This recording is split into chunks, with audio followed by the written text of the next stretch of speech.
Urugendo rwo kumanya projects ezi turutandikira muri town council ya Kyegegwa ahi government kurabiro muri Uganda Direct Corporation yahundwize dayara hasente biliyoni 1 na miliyoni 2 emyaka 2 hingwire konkana hati egiteru kukora kandi nyuma ho yineno wabire yatandika kurisiza menkoko tandikanda dayari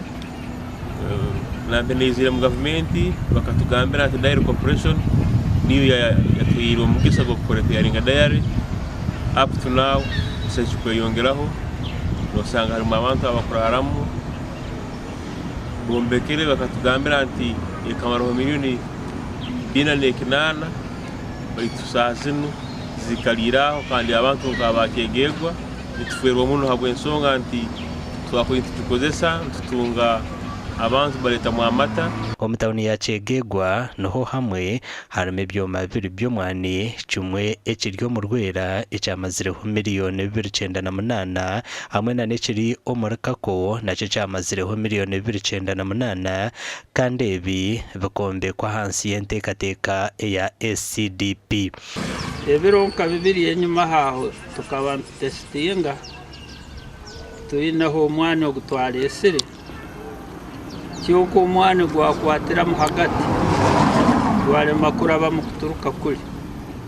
bayito gwabandize ukaturuka kurungu bayito agwayongiroho ukale makuru aba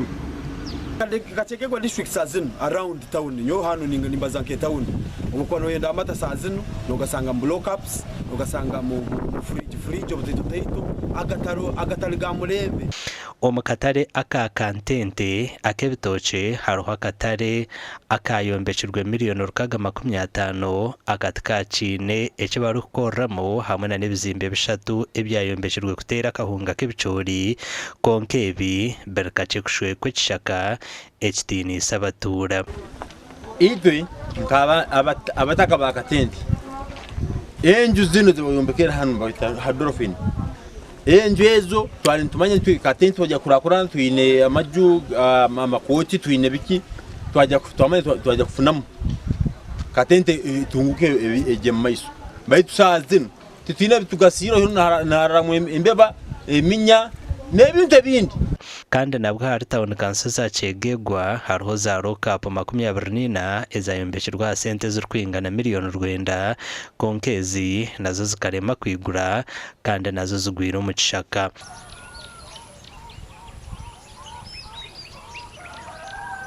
Bonare bona banja n'warukora habite byo kukira kokito kabato batosho kumuhika kigumire sara twara biro mwirakariya b'amahuri abuko byembe ko bukatware sente nyingi Bwenu aiza tuyambe ebyombe ko biguru bikora umurimo gwakoze iki kibiya yombe kiye yaha niki tusasa tine mwebemeze wa Kyegegwa ro kubuza ro kumanya byombe ko bikurukwata bwena twebuza byo bikiza bita nawo cyotero muranga government nabanja honorable prime minister aiza yambese government zereke kuhwa tugumizemo twazo mugombora ya kasure uko nabwe hariye cyoma cyomwani konkana cyo cyaheze imyaka 3 kitarukora kandi kikamaraho miliyoni 208 omucyaka no stwineyo twineyo tekiniko iba yombekire cyokatera kwi obwa hati yahise imyaka 10 tukireba kiriye cyondoko kiriya ese cyombe kukuri cyakwire kikatandika gukora abana bitu bakabiri batakushwerwa bakiri bato kubarwo mashomero nango abakumara za P7 na senior 4 bakabire nibija aha tekiniko